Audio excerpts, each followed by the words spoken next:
अस्सलाम वालेकुम नाजरीन, आप देख रहे हैं क्वेश्चन आवर विद मोना आलम। आज फिर एक खबरों से भरपूर दिन रहा। एक तो हरीपुर ज़िमनी इलेक्शन के हवाले से इंक्वायरी का बाकायदा फैसला कर लिया गया है, क्योंकि पाकिस्तान तहरीक इंसाफ अभी भी इस बात के ऊपर बहुत इंसिस्ट कर रहे हैं कि हरीपुर में उनके साथ धांधली हुई है। इलेक्शन कमीशन ऑफ पाकिस्तान को एक दफ़ा फिर बहुत कड़ी तनकीद का निशाना बनाया जा रहा है पाकिस्तान तहरीक इंसाफ की तरफ से।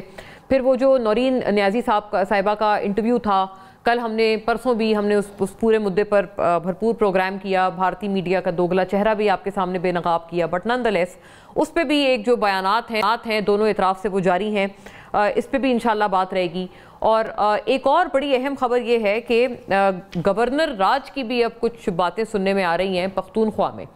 और ऐसे में जो अभी मौजूदा गवर्नर हैं यानी फैसल करीम कुंडी साहब, उनके हवाले से भी कई इत्तलात आ रही हैं कि वो भी हो सकते हैं इन दैट सिनेरियो, कोई और भी हो सकता है। लेकिन इटसेल्फ गवर्नर राज की जो बातें चल रही हैं या ये जो एक अफवाहें हैं, खबरें गर्दिश कर रही हैं, इनमें कितना वजन है? पाकिस्तान तहरीक इंसाफ को इस खबर को किस तरह से देखना चाहिए अपने कॉन्टेक्स्ट में? बिकॉज जाहिर है ये वाहिद सूबा है जहाँ पर PTI की गवर्नमेंट है और एक खटपट मुसलसल तौर पर चल रही है इस सूबाई हुकूमत की वफाक के साथ, तो इस पर भी बात करेंगे।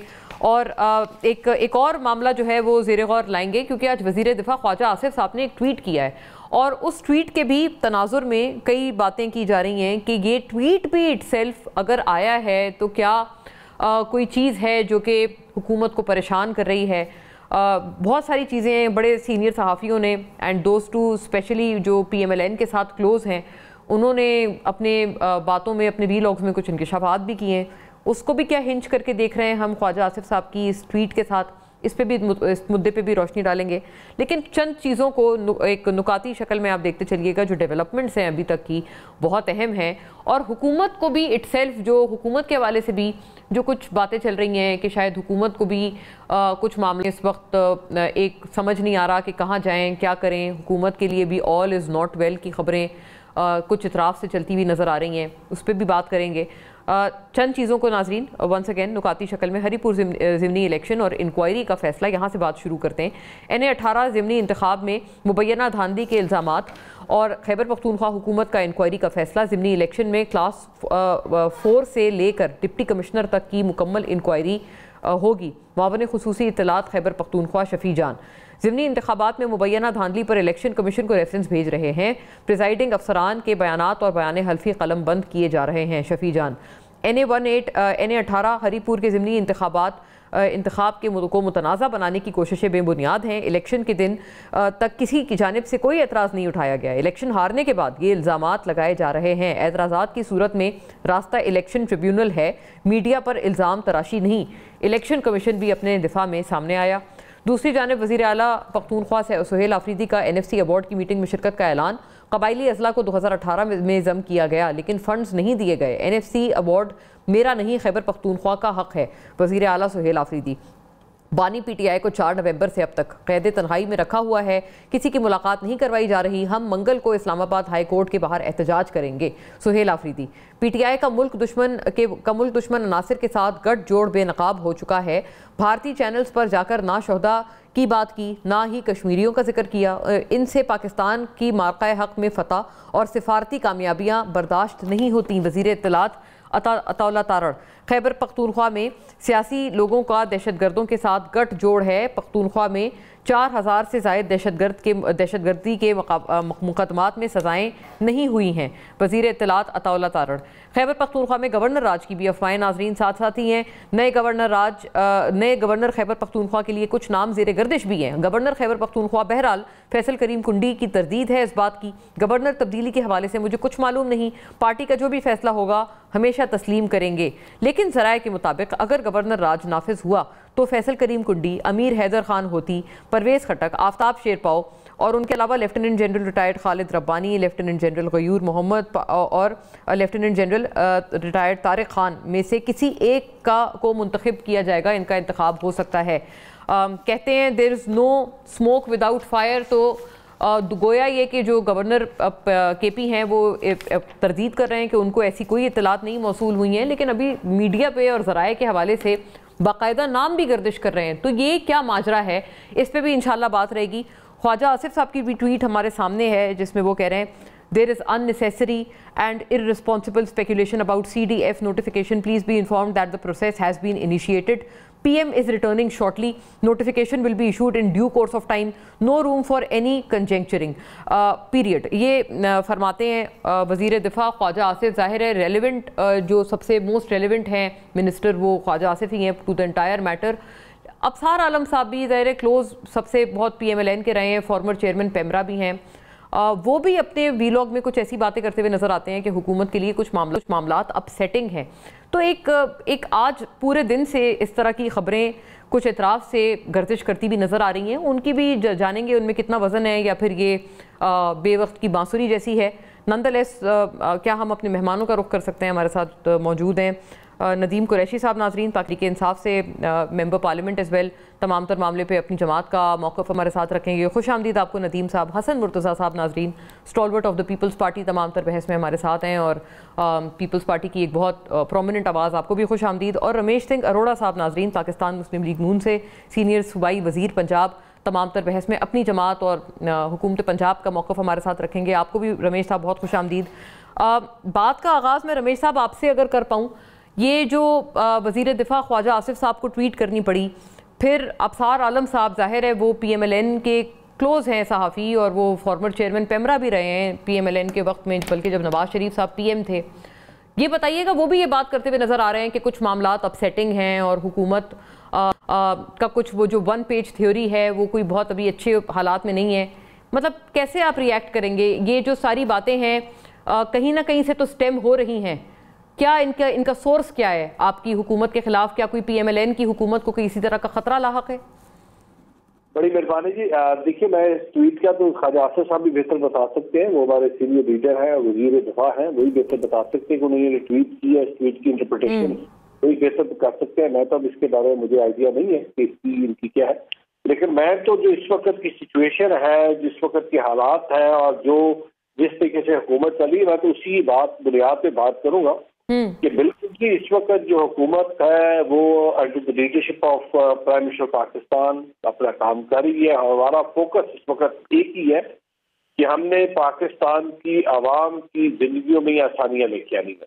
और अभी जो हालिया इलेक्शन है, इस हालिया इलेक्शन में, ज़मीनी इलेक्शन में आपने देखा जिस तरीके से ना सिर्फ पंजाब से बल्कि KPK से भी पाकिस्तान मुस्लिम लीग नून को वाज़ेह अक्सरियत हासिल हुई है। और उसका एक ही इस वक्त जवाब बनता और जवाब ये है कि PMLN इस वक्त आवाम की उमंगों की तर्जुमान जमात है, चाहे पंजाब है चाहे हमारी फेडरल हुकूमत है, इस वक्त आवाम की उम्मीदों पर पूरा उतर रही है। और आप देख रहे हैं कि पिछले 2 सालों से जिस के पंजाब के अंदर मोहतरमा मरियम नवाज साहबा ने जो गवर्नेंस की मिसाल है, कैम की जो लॉ एंड ऑर्डर की बात है, इस वक्त जो हेल्थ और एजुकेशन के अंदर जो रिफॉर्म्स हैं, मेरा अपना department human rights and minority affairs का डिपार्टमेंट जिस तरीके से काम किए, डिपार्टमेंट को टर्न अराउंड किया है। लाइकवाइज आप 10 मई के बाद वाला पाकिस्तान देखिए, 10 मई के बाद वाला पाकिस्तान ये तभी मुमकिन था जब हुकूमत और अस्करी इदारे हमारे एक अच्छा, मैं रमेश साहब आती हूँ, आप ये मजीद जरूर एलेबोरेट कीजिएगा। और ये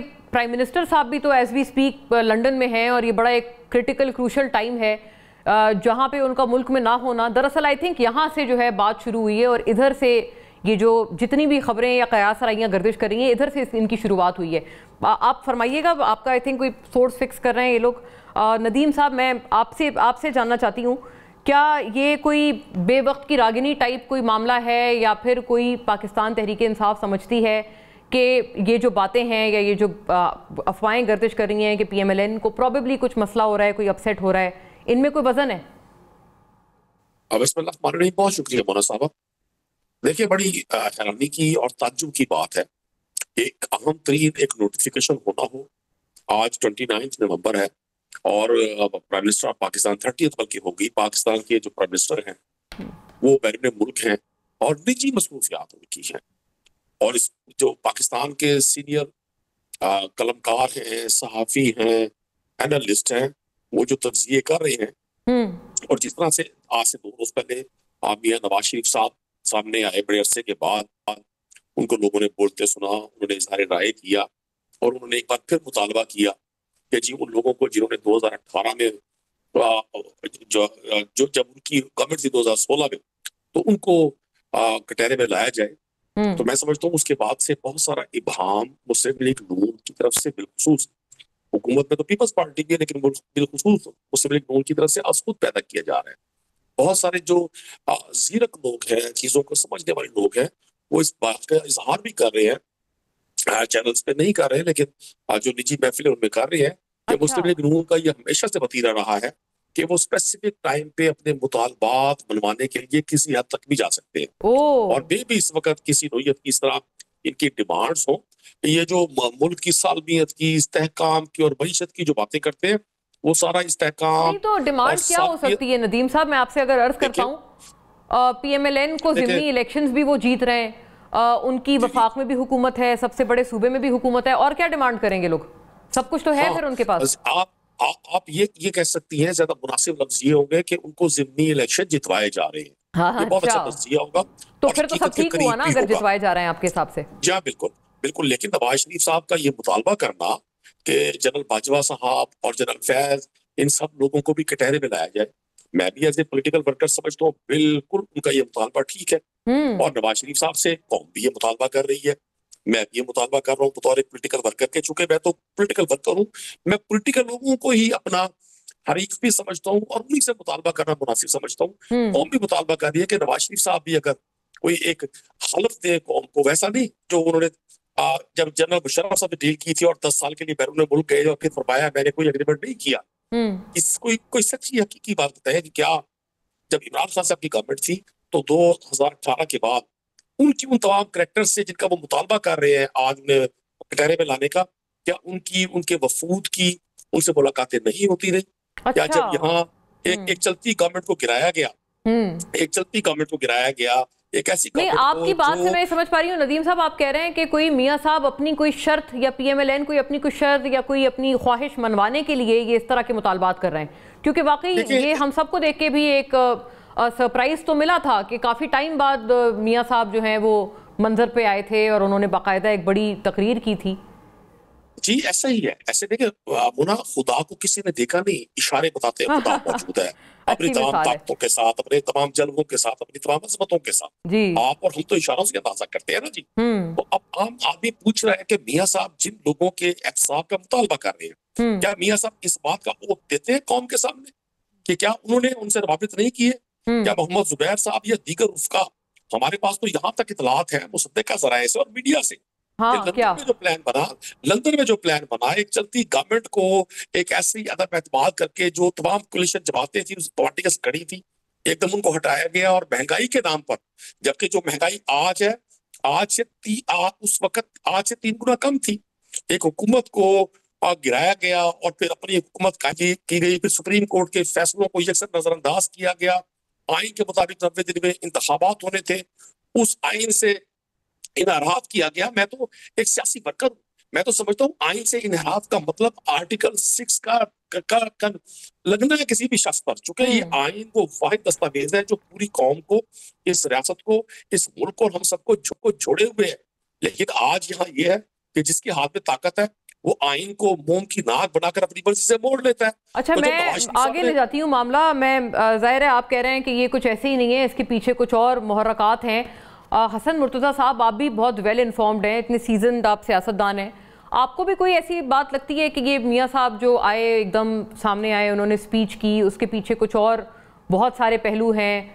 और साथ साथ ये भी बताएं कि अब ये जो ज़िमनी इलेक्शन का मामला है, मैं आपको सुनाना चाहती हूँ वज़ीर इत्तलात पंजाब अज़मा बुखारी साहिबा कि वो क्या क्लेम कर रही हैं और अपनी इस स्वीप ही कहेंगे ना, क्योंकि पीएमएलएन सीटें जीत गई है, तो अपनी एक स्वीपिंग जीत को लेकर अज़मा बुखारी साहिबा का जो दावा है वो सुनिएगा। चीफ मिनिस्टर साहिबा की कारकर्दगी के ऊपर जो हम वोट मांग रहे हैं लोगों से, लोग इसको रिस्पॉन्ड कर रहे हैं, इसकी तकलीफ काफी ज्यादा हो रही है। अभी तो पार्टी शुरू हुई है, अभी तो सिर्फ 1.5 साल हुआ है जब हम अपना टेन्योर पूरा करके अवाम के सामने इन पूरे 90 प्रोजेक्ट्स हैं उनके साथ जाएंगे, तो आप देखेंगे कि रिजल्ट क्या होता है।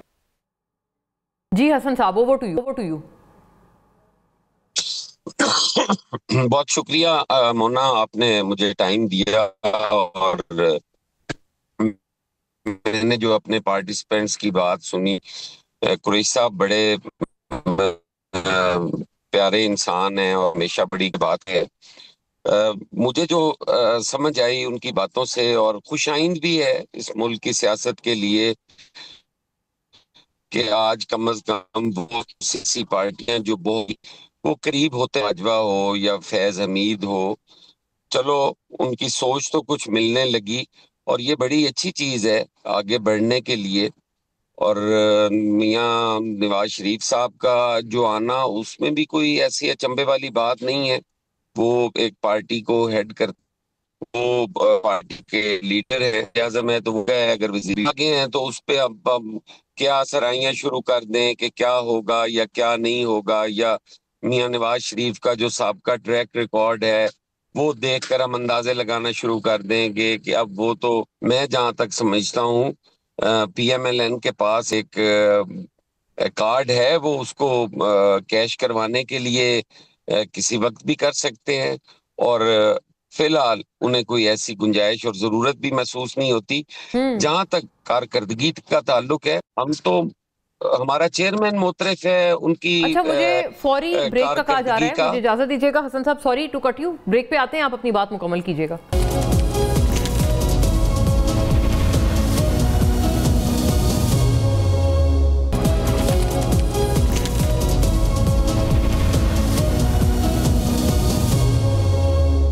जी वेलकम बैक नाजरीन, now we are connected to everybody. आप हसन साहब, आप मुकम्मल कीजिएगा अपनी बात प्लीज, जो आप ब्रेक से कबल फरमा रहे थे। आपने कहा कि, और मैं फिर रमेश साहब की तरफ भी बढ़ूंगी, उनकी बात भी हम सुन नहीं पाए थे, कि आपने कहा कि PMLN अभी बड़ी कंफर्टेबल है, उन्हें कोई और डिमांड करने की जरूरत नहीं है, लेकिन वो अपना जो लेवरेज है वो कभी भी इस्तेमाल कर भी सकते हैं। जी हाँ, कर भी सकते हैं। और मैं आपने वो जो उज़मा बीबी का सुनाया क्लिप, और जिसमें वो अपने 90 प्रोग्रामों पे बड़ा इतरा रही थी, तो हम तो मोतरफ हैं उनके, हमने तो अक्सर उनकी तारीफ की है अच्छे कामों की, और कभी छोटी मोटी कोई क्रिटिसिज्म हो जाए तो उस पे वो नाराज भी हो जाती हैं, नाला भी होती हैं।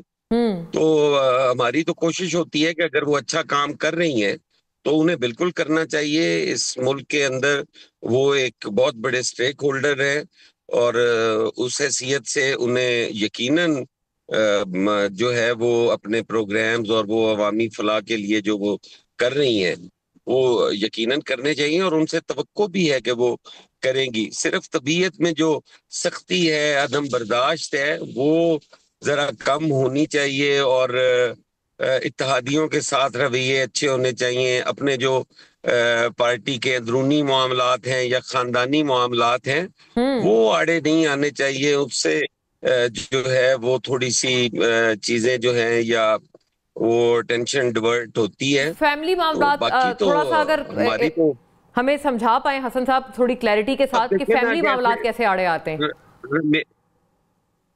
जैसे मतलब है पंजाब के अंदर वजीर आजम साहब को वो हैसियत हासिल नहीं है जो होनी चाहिए। उनकी पार्टी की गवर्नमेंट है सूबे के अंदर भी, और वहां पर उन्हें भी नजर आना चाहिए, जो कि वो जरा कम नजर आते हैं। लेकिन ये उनका अपना घर का मामला है, उसमें हमारी बात करनी तो नहीं बनती।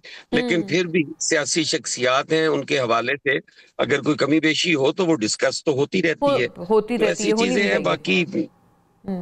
बाकी हमारी वजीर आला है जी, हम तो दिलो जान से चाहते हैं कि वो अच्छे काम करें और उनकी पॉपुलैरिटी भी बढ़नी चाहिए। नहीं, अच्छा, वेरी फेयर। रमेश साहब, मैं बहुत ज़रूरी मामला आपकी तरफ लाती हूँ। हसन साहब ने जो कुछ बातों को आइडेंटिफाई किया है, प्राइम मिनिस्टर को क्यों वो चीज़, उनका फैमिली मामला क्यों आड़े आता है? क्या कोई राइवलरी है मरीम नवाज साहिबा और वर्सेस शहबाज शरीफ साहब? मतलब पहले तो आप PTI को आप लोग तनकीद करते थे ना कि ये इस तरह की फजूल बातें हमारी फैमिली के बारे में करते हैं, लेकिन इवन अगर पीपल्स पार्टी भी कह रहे हैं कि उस तरह की नहीं है प्रेजेंस प्राइम मिनिस्टर की पंजाब में, तो फिर कुछ ना कुछ तो मामला है ना। और बाय द वे, उस वक्त आप शायद कनेक्टेड नहीं थे, नदीम साहब ने भी एक बात आपसे पूछी है, नदीम कुरैशी साहब ने, उन्होंने कहा कि प्राइम मिनिस्टर का इस इतने क्रूशल टाइम पे जब एक ज़रूरी काम यहाँ होना है, स्टेट ऑफ अफेयर का एक नोटिफिकेशन एक इम्पॉर्टेंट है, उस टाइम में प्राइम मिनिस्टर का लंदन होना भी, इससे भी कई सवाल उठ रहे हैं। जी Mona ji, thank you very much. पहले मेरे ख्याल मेरी आवाज़ कट गई थी, और मैं नदीम साहब को भी मैंने सुना है और अपने भाई हसन मुर्तज़ा साहब को भी सुना है। नदीम साहब भी मेरे भाई हैं और दोनों सियासी वर्कर हैं।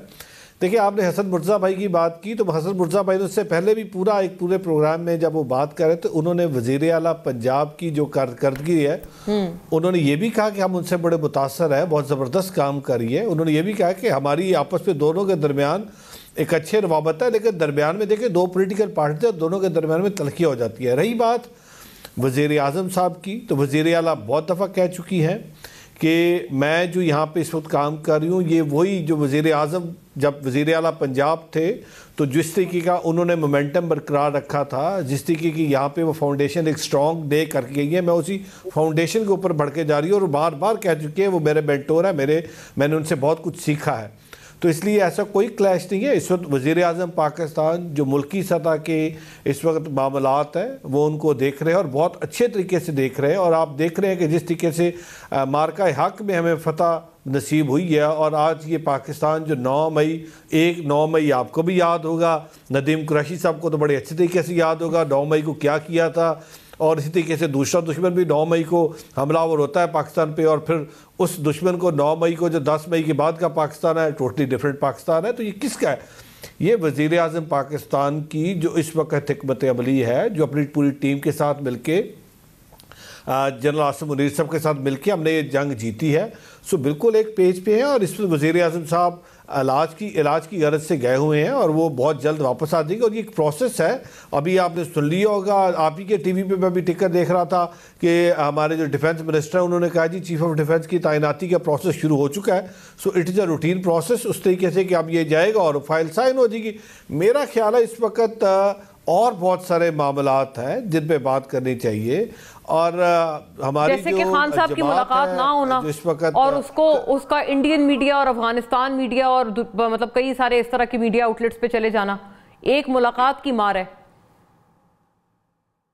वो भारतीय मीडिया जो पहले दिन से पाकिस्तान के ख़िलाफ़ है, आज तक उनसे कभी आप तवक्को नहीं कर सकते खैर की कि वो खैर करेंगे, पाकिस्तान के लिए अच्छा बोलेंगे।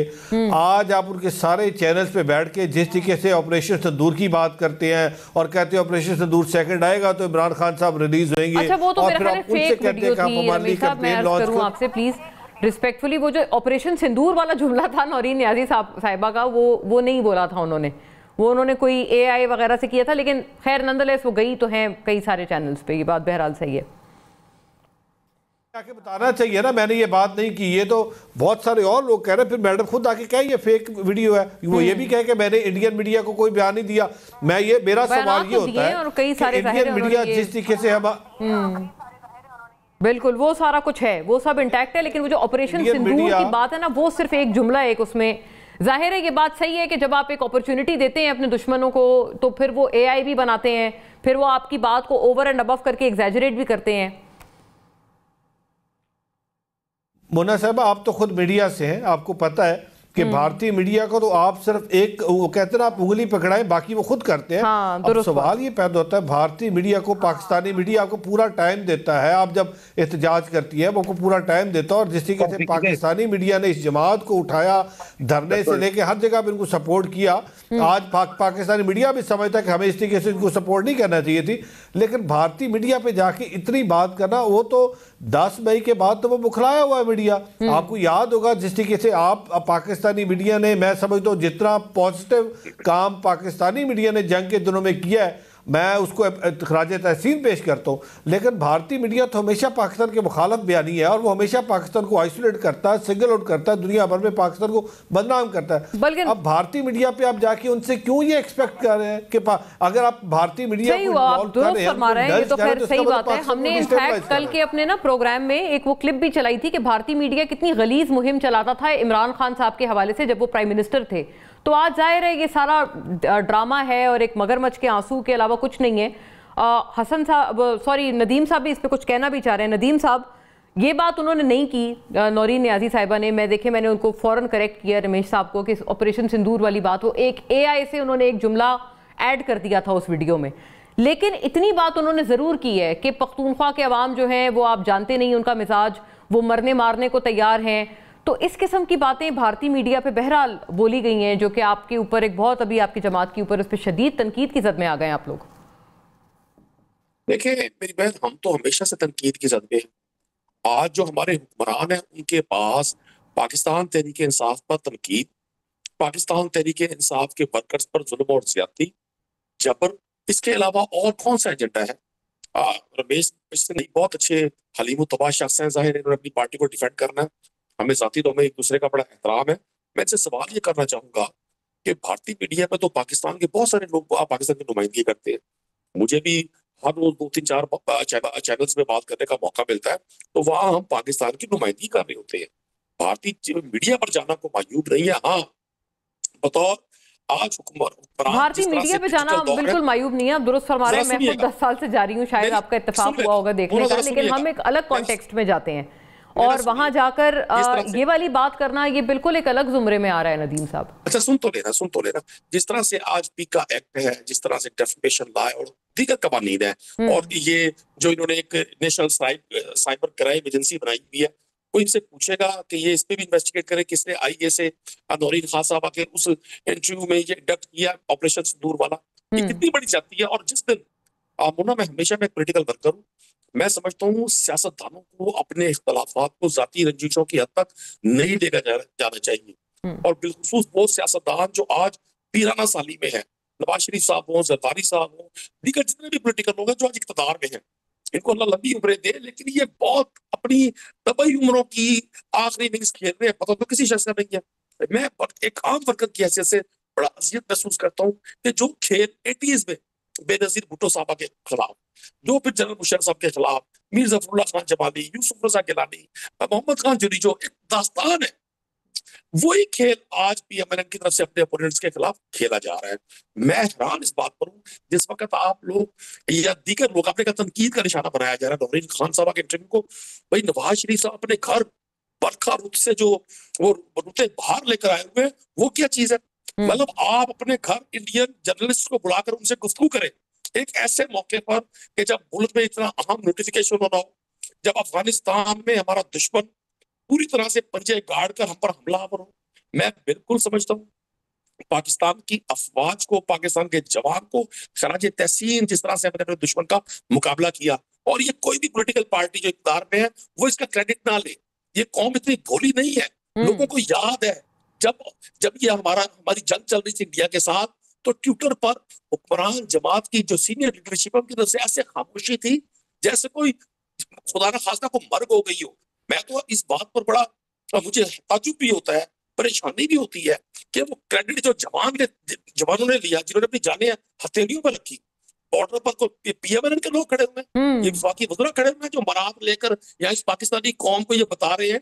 और मैंने नहीं बताया, अभी आपको IMF ने क्या बताया, 5300 अरब की। सही हुआ, राइट। मैं हसन साहब की तरफ ले जाती हूँ। हसन साहब, ये एक बिल्कुल मैं देखें अभी कई सारी बातें हैं, मेरे ख्याल है बहुत सारे मुद्दे हो गए ना जो नदीम साहब ने भी उठाए हैं। एक जुमला में लीजिएगा, मेजर अजीज भट्टी शहीद का भी ये क्रेडिट लेंगे, ये शबीर शहीद का भी क्रेडिट लेंगे, ये लाला जान शहीद का भी क्रेडिट लेंगे। ये तो रमेश साहब के ऊपर जो है, रमेश साहब की जमात के ऊपर बेसिकली बात है सारी, उसका जवाब फरमाएंगे। बिल्कुल आपने काफी चीजें आइडेंटिफाई कर ली हैं।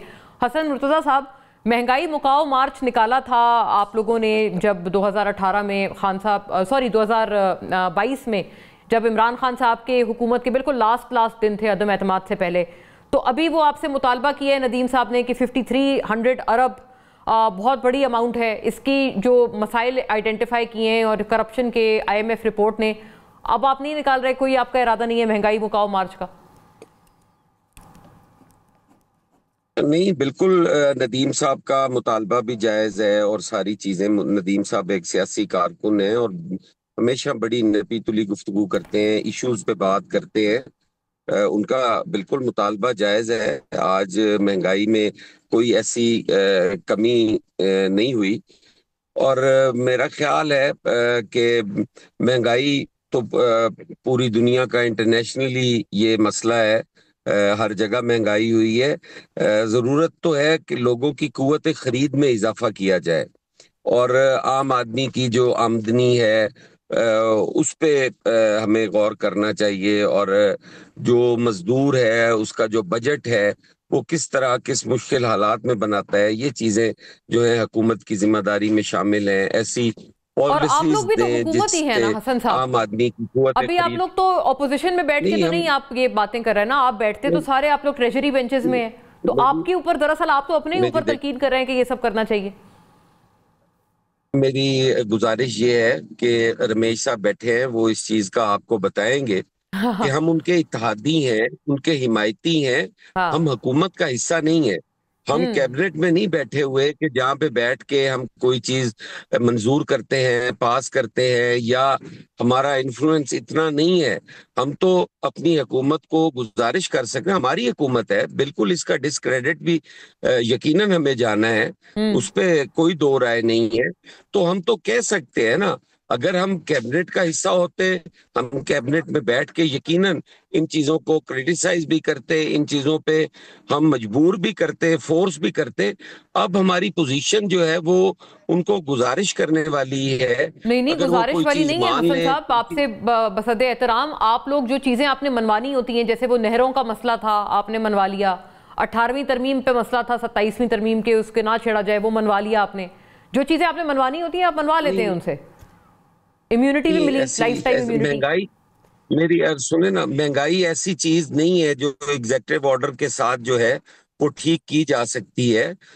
नदीम कुरैशी साहब को भी इस चीज का पता है कि जो उनके 4 साल हुकूमत थी उसमें ऐसे फैसले किए गए, अनपॉपुलर फैसले किए गए। फिर उस वक्त जो करप्शन के स्कैंडल्स आए, आपको पता होगा, वो कियानी साहब के हवाले से एक बहुत बड़ा स्कैंडल आया था दवाइयों का, और फिर उसके अलावा आमिर कियानी साहब के वक्त में, और फिर उसके बाद चीनी स्कैंडल भी आपके सामने एक आया था, शुगर माफिया तो अभी भी आ रहे हैं वैसे। आप लोगों ने वैसे काफी शोर भी डाला हुआ है उस पे, यही गंदम स्कैंडल, चीनी स्कैंडल, वो सारा एक्शन रिप्ले है। जी, मैं अर्ज कर रहा हूँ ना जी, तो इस किस्म के जो वो उस वक्त के जो फैसले थे, और फिर जिस तरह से करप्शन, उस्मान बुज़दार जैसी शख्सियत जो पंजाब के अंदर बैठी हुई थी, फरा गोगी साहिबा थी, तो ये सारी चीजें जो थी, मैं एक नाम नहीं ले रहा, ये नहीं है कि मैंने कोई मिस किया। मैंने ब्रेक का मुझे कहा जा रहा है। एक बड़ी अहम बात करने वाली है, अब ये जो गवर्नर पख्तूनख्वा के हवाले से खबरें चल रही हैं, और गवर्नर राज जाहिर है वो नाफिज होने की भी बातें चल रही हैं, बहुत जरूरी बात है कि आफ्टर अ ब्रेक इसको भी ज़ेरे गुफ्तगू लाते हैं।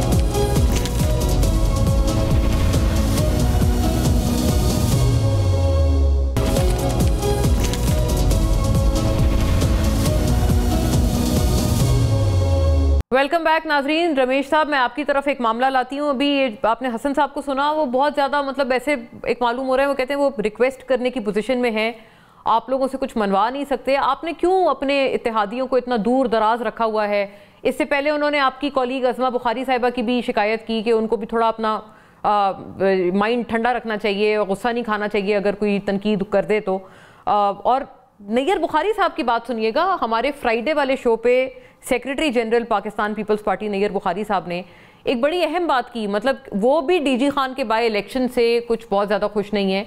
सुनिएगा उनकी ज़बानी भी, मतलब वन आफ्टर दी अदर ये तनकीद आपके इत्तेहादी आप पे कर रहे हैं। हमारा नून के साथ एक मुआहदा हुआ था, जिस मुआहदे को उन्होंने इम्प्लीमेंट नहीं किया। बाय इलेक्शंस में हमारा ये तय था कि जहाँ पे नंबर 2 जो जमात होगी वो कंटेस्ट करेगी। डीजी खान में PMLN जो थी वो नंबर 2 नहीं थी, नंबर 2 तो हम थे, तो उस पर PMLN को कैंडिडेट नहीं खड़ा करना चाहिए था। लेकिन हमारे कैंडिडेट जो दोस्त मोहम्मद खोसा साहब थे, उनको अपने बिल्कुल ऑब्जेक्शंस भी हैं, एतराज़ात भी हैं।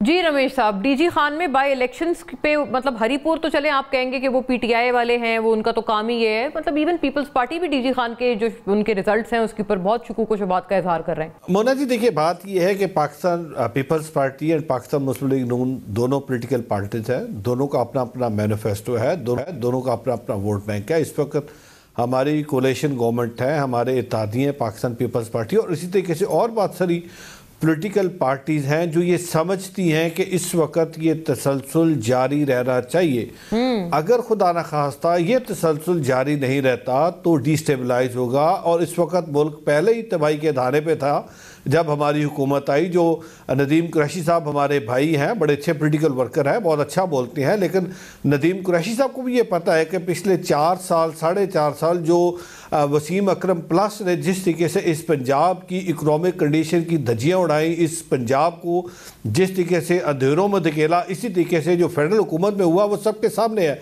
वो किसी से ढका छुपा नहीं है। जब पीडीएमए की गवर्नमेंट आई थी तो उस वक्त Pakistan was near to default, उस वक्त पाकिस्तान के डिफॉल्ट की बातें चल रही थी। उस वक्त पाकिस्तान का मुआवजा श्रीलंका के साथ किया जा रहा था कि जिस तरह श्रीलंका डिफॉल्ट कर गया इस तरह पाकिस्तान भी डिफॉल्ट कर जाएगा। तो उस वक्त की जो हुकूमत थी पीडीएम की, उस वक्त सब ने मिल के एफर्ट की और इस पाकिस्तान को तबाही के धानों से निकाला और पाकिस्तान को एक मैशत पे डाला। इस वक्त भी जो कोलिशन गवर्नमेंट है जिसमें तमाम पॉलिटिकल पार्टीज मासवाए एक पॉलिटिकल पार्टी तो कहना शायद मेरा ख्याल इस वक्त नदीम कुरैशी साहब बाइंड ना कर जाए, लेकिन जो 9 मई में उन्होंने किया वो सबके सामने है। अब मसला इस वक्त ये है कि बिल्कुल दोनों जमातों के अपने अपने नहीं मानते क्या ना, उन्होंने आपके सामने जो उन्होंने काम किया उसको कौन पॉलिटिकल पार्टी मानेगा? हम पॉलिटिकल वर्कर्स मानते हैं इनको, लेकिन एज अ जमात जो इनके ऊपर एक इनके माथे पे कलंक का टिक्का लगा हुआ है। 9 मई को आप जब शोहदा के पुतले जलाएंगे, जब आप जिना हाउस के ऊपर अटैक करेंगे, जब आप इस तरीके से आप पाकिस्तान रेडियो के ऊपर अटैक करेंगे, आप पाकिस्तान की जो जो जो बहुत मशहूर हमारी इमारतें हैं उनके ऊपर आप अटैक करेंगे, तो उसके बाद आपको कौन पॉलिटिकल पार्टी कहेगा? आप यूथ की हाथों में कीलों वाले डंडे देके आप अपनी फोर्सेस के ऊपर, पैरामिलिट्री फोर्सेस के ऊपर अटैक करवाएंगे, आप रेंजर्स के जवानों के ऊपर गाड़ियां चढ़ाएंगे। वो तो उल्टा नदीम साहब आपको कह रहे थे कि आपकी जमात ने रमीज साहब, उन्होंने, आपने सुना होगा, उन्होंने बड़ा गिला किया कि वो मियां साहब जो है उनकी तरफ से कोई ट्वीट नहीं हुआ जब मार्का हक में हम जीते, और बिल्कुल चुप हो गए वो, और एक मर्क का समा था उनकी तरफ से, मतलब उन्होंने बड़ी सख्त बातें की हैं। फिर ये भी कहा कि क्रेडिट भी ले लिया मियां साहब ने, क्योंकि अज़मा साहिबा ने बताया था कि वो तो वॉर डिजाइन कर रहे थे, तो आपने क्रेडिट भी ले लिया वहां से। बात ये है कि मियां साहब बारहा एक बात कर रहे हैं, और उस दिन उन्होंने अपनी स्पीच में भी कहा कि इस वक्त मियां शहबाज शरीफ साहब बहुत अच्छा काम कर रहे हैं, मुझसे भी बेहतर काम कर रहे हैं। पंजाब के बारे में उन्होंने कहा मोहतरमा मरियम नवाज शरीफ साहब बहुत बेहतर काम कर रहे हैं, मैं इनको टाइम टू टाइम जहाँ पे मुझे होता है मैं इनको गाइड करता हूँ इनको। तो इस वक्त हमारे लीडर हैं, हमारे कायद हैं मियां मोहम्मद नवाज शरीफ साहब, ये इनकी इस वक्त पॉलिसी ये है कि इनको कुछ मिलता तो है नहीं। वो पंजाबी जैसे एक मिसाल देने आटा गूंदी हिल्दी क्यों। आप इनसे सवाल पूछे ना कि भाई आपको इस वक्त केपीके के अंदर 12 साल हो गए हैं, आप हमें बता दीजिए 12 साल में आपकी परफॉर्मेंस क्या है, और ये मुआवजा कर ले 12 साल की परफॉर्मेंस एक तरफ, 2 साल की मेरी लीडर का मोहतरमा मरियम नवाज शरीफ साहबा की परफॉर्मेंस एक तरफ, ये आज मुआवजा कर लीजिए। इनका वजीर आला जो बना है वो वोट लेके आया था कि हम लोगों के जो मसाइल है उनका हल निकालेंगे। उनको सिर्फ एक ही बात नजर आती है कि मेरी मुलाकात हो जाए खान से, वो कहता है बाकी सारा कुछ जाए भाड़ में। केपीके में के अंदर इस वक्त दहशतगर्दी है, मेरा उससे क्या लेना देना, केपी के अंदर इस वक्त बेरोजगारी है, मेरा उसे क्या लेना देना, केपी के अंदर डेवलपमेंट नहीं हो रही, मेरा उसे क्या लेना देना, उसको लेना देना क्या है। वो कहता है कि मुझे उस शख्स के अंदर जो अडियाला जेल के अंदर से मुलजम कैद है, जो जिसको मैं समझता हूँ बिल्कुल उसकी मुलाकात होनी चाहिए, जो जेल मैनुअल के मुताबिक उनको मिलना चाहिए, लेकिन वो चाहते हैं कि सारे कानून तोड़ दें और मेरी मुलाकात करवा दें। अब बताएं जी नदीम साहब, इसी वजह से गवर्नर राज की जो एक अफवाहें चल रही हैं, इसी वजह से चल रही हैं, फिर ठीक होगा कि अगर पख्तूनख्वा में गवर्नर राज नहीं हो तो इनकी अपनी हरकत, वो कह रहे हैं आपकी अपनी हरकतों की वजह से आएगा, आप ये सब अगर कर रहे हैं तो फिर गवर्नर राज लाने पे फिर मजबूर हो गए। मेरे दोनों जो फाजिल दोस्त हैं, हसन मुर्तजा साहब भी और रमेश सिंह भी, ये अपनी अपनी जमात की बड़ी मुतदल और मुतवाज़िन बाइसेस हैं। मैं वैसे इनसे अकीदत भी रखता हूँ, इज्जत भी करता हूँ इनकी, लेकिन मुझे अफसोस ये है कि हसन मुर्तजा भाई ने कुछ कैरेक्टर्स के नाम लिए, वो जो हमारी गवर्नमेंट में हमारे साथ हुआ करते थे। फिर रमेश सिंह साहब ने भी कुछ नाम लिए, मैं नाम नहीं दोहराना चाहता, पर्सनल स्पेसिफिक गुफ्तगू अच्छी नहीं होती। तारीख की सितम ज़रीफी देखें, ये चश्मे फलक क्या नज़ारा देख रही है, वो तमाम कैरेक्टर। मैं 4 साल अपनी पार्टी का की तर्जुमानी करता था तो मुझे कई लफ्ज़ सुनने को मिलते थे, Malam Jabba case, helicopter case, sugar mafia, ATM, वो तमाम के तमाम कैरेक्टर आज इन दोनों की जॉइंट गवर्नमेंट का हिस्सा है, फैसला साजी में शरीक है। आईपीपी से आपकी मुराद है हालात की। दूसरी बात, अभी मेरे भाई ने कहा, रमेश सिंह साहब ने पंजाबी की कहावत की, भाई आटा गूंदे हिल्दी क्यों नहीं है। अब कहावत ऐसे नहीं है, अब कहावत ऐसे है, आटा गूंदे, आटा भी खा गए हो, गंदुम भी खा गए हो, पूरा घर भी खा गई है। किसने कहा है? ये IMF ने कहा है। यकीन करें, इस मुल्क में अगर आइन का एक लफ्ज भी प्रिवेल कर रहा होता ना, आइन का एक लफ्ज भी, कोई इस मुल्क में निजाम होता, गवर्नमेंट उस रोज खत्म हो गई थी। इस रोज इंटरनेशनल मॉनिटरिंग इदारे ने कहा कि ये 5300 अरब की करप्शन की है इस गवर्नमेंट ने। ये किस तरह से बात करते हैं? कोई वजीर, कोई मुशीर इस पे एक लफ्ज भी नहीं बोलता, कोई टीवी प्रोग्राम इस पे करने में तैयार नहीं है। आप जब मैं आपसे गुफ्तगू कर रहा हूँ, इस वक्त पंजाब में पिछले 2 दिन में मोटरसाइकिल व्हीकल ऑर्डिनेंस का नाफिज किया गया है। मैं किसी अच्छे कानून के खिलाफ नहीं हूँ, लेकिन उसकी एग्जीक्यूशन के जो एग्जीक्यूशन से जो नफरतें, जो तकलीफें आम आदमी की जिंदगी में जो अज़ियतें पैदा होती है, उसका जिम्मेदार कौन है? लाखों नौजवानों पर पिछले 48 घंटे में बताएं। अच्छा, ये बड़ी अहम बात है हसन साहब, आप भी क्या ये सारी, क्योंकि आप लोग तो खुल के एतराज करते हैं, मैं इसलिए पूछ रही हूँ, वक्त भी इतना ही है, हसन साहब का भी मौक़िफ़ आ जाए। पंजाब में गवर्नेंस के हालात आपको ठीक लगते हैं, अच्छे लगते हैं, या ये जो आइडेंटिफाई कर रहे हैं नदीम साहब, ये कबाहतें, प्रॉब्लम्स आपको भी नजर आती हैं? आप 48 घंटे की और गवर्नर की भी तब्दीली पे बता दें कि क्या कुंडी साहब के कोई खराब कर दिया गया, जाने के इम्कानात भी हैं, क्योंकि जो दीगर नाम आ रहे हैं गवर्नर के कैंडिडेट्स के, उनका पीपल्स पार्टी से कोई ताल्लुक नहीं है। देखिए, मैं तो एक सियासी कारकुन हूँ और मैं नहीं समझता कि गवर्नर राज किसी सूरत भी कोई बेहतर हिकमत अमली है। और जहाँ तक नदीम साहब की बातों का ताल्लुक है, तो मैंने तो पहले कहा कि मेरे लिए ये बड़े काबिल एहतराम है, और मैंने एक नाम इनकी वजह से ही नहीं लिया था कि इनको तकलीफ होगी। अच्छा। हमें भी होती है जब हमारी सियासी क़यादत को पर्सन स्पेसिफिक, ये अभी बात कर रहे थे ना, तो नाम ले ले के कहते थे कि फलां चोर, लेकिन हम उस वक्त भी इन्हें कहते थे कि ये ना करो, अल्लाह की लाठी बेआवाज होती है। आज आप देख लें, 190 मिलियन पाउंड का जो केस है वो पर्सन स्पेसिफिक ही है, वो एक आदमी के नाम से ही है। अल-कादिर ट्रस्ट यूनिवर्सिटी है साहब, 190 मिलियन पाउंड या नहीं, अल-कादिर ट्रस्ट को कोई फरिश्ते नहीं चला रहे। अब देखे कुरैश साहब, आप ऐसा ना करें, इस्लाम को ना बेचें। आप इस्लाम को बेच के और इस्लामिक टच दे के आपने मुल्क को इस जगह पहुंचा दिया है। अब मुझे बात करने दे, इस्लामिक यूनिवर्सिटी का मतलब ये है कि आप 190 मिलियन पाउंड चोरी कर लें, आप उसमें सलाह याफ्ता है। मैं मेरी यार सुने ना, मेरी बात सुने ना, मैं आपकी खामोशी से बात सुनता रहा हूँ। मैं आपको आज भी मशवरा दे रहा हूँ कि ये नाम लेकर बात करना राइट। अच्छा, बिल्कुल सॉरी टू कट हसन साहब एंड ऑल द जेंटलमैन, आप सबका बहुत शुक्रिया और माजरत भी, क्योंकि आप सब जाहिर है बोलना चाह रहे थे, बहुत सारे मुद्दे थे, लेकिन वक्त का इख्तिताम हो गया है। अल्लाह हाफिज़ नाज़रीन, थैंक यू फॉर वॉचिंग।